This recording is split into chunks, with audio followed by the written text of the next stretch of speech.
주안교회 성도님들 안녕하세요. 신예진 전도사입니다. 7월 9일 셀라이프는 가장 복된 사람들이라는 제목으로 본문은 신명기 28장 7절에서 14절까지 말씀입니다. 신명기 28장 계속해서 복에 대한 이야기가 나옵니다. 전쟁의 복, 창고와 손으로 하는 모든 일의 복, 하나님의 성민으로 하나님이 위해 주시는 복, 자녀와 가축과 농작물이 많을 것이라는 복, 살아가면서 필요한 모든 것들에 복을 주시겠다는 약속입니다. 헌데 이 모든 것은 순종이라는 조건이 충족될 때 받을 수 있습니다. 본문에 나타난 복을 살펴보도록 하겠습니다. 첫 번째는 전쟁의 복입니다. 7절입니다. 여호와께서 너를 대적하기 위해 일어난 적군들을 내 앞에서 패하게 하시리라. 그들이 한 길로 너를 치러 들어왔으나 내 앞에서 7길로 도망하리라. 하나님의 특별한 보호하심으로 백성들을 지켜주신다는 것입니다. 한 길로 왔다가 7길로 가는 것은 대적들의 완전한 패배를 뜻합니다. 백성들이 전쟁에서 이기고 지는 것도 하나님께 달려있는 것입니다. 두 번째는 형통의 복입니다. 하나님은 창고와 손으로 수고하는 모든 일에 복을 주신다고 하십니다. 열심히 일하는 수고를 헛되지 않게 하시는 것입니다. 시편 1편 복 있는 사람은 오직 여호와의 율법을 즐거워하여 그의 율법을 주야로 묵상합니다. 그래서 그는 시냇가에 심은 나무가 철을 따라 열매를 맺으며 그 잎사귀가 마르지 아니함 같으니 그가 하는 모든 일이 다 형통하리로다 라고 말합니다.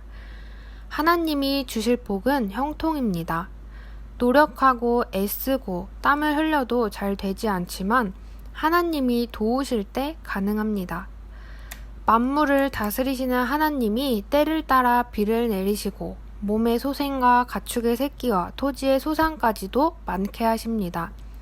그래서 다른 민족들에게 꾸어줄 정도로 풍성하게 하십니다. 꼬리가 아닌 머리가, 아래가 아닌 위에만 있게 하시는 것입니다. 이처럼 하나님이 주실 복은 삶의 모든 영역에서 풍성하게 주어집니다. 하나님이 삶의 모든 영역에서 역사하시는 분이기 때문입니다.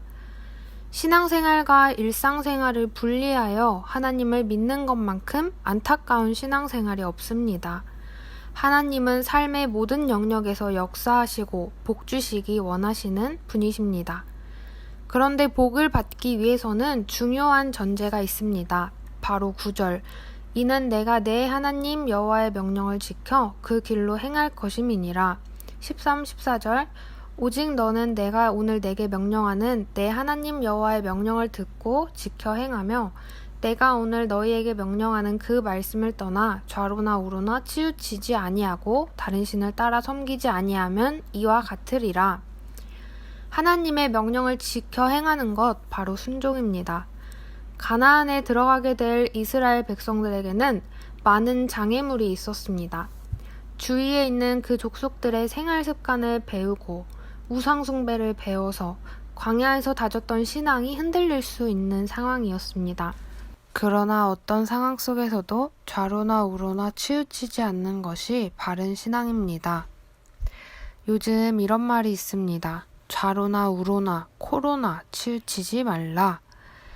균형을 잘 잡고 다른 길이 아닌 다른 상황이 아닌 중심으로 걸어 나아가야 합니다. 요즘 겪게 되는 수많은 어려움 앞에 저희는 가나안 백성들, 즉 세상 사람들이 살아가는 방식이 아닌 하나님의 방식으로 살아가기 위해 치열하게 순종하고 자신을 복종시켜야 할 것입니다. 순종은 절대 쉽지 않습니다. 아브라함은 어렵게 낳은 아들 이삭을 바쳐야 했고 노아는 비 한 방울 오지 않는 곳에서 방주를 만들어야 했습니다.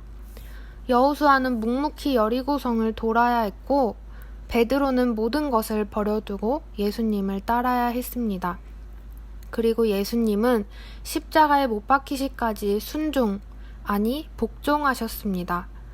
먼저 보이신 그리스도의 순종의 길을 따라 저희도 삶 가운데 만나는 모든 상황 속에서 하나님의 방식을, 하나님의 말씀을 따르기로 순종하는, 그래서 하나님이 예비하신 큰 복을 누리는 오늘 하루가 되시길 소망합니다. 감사합니다.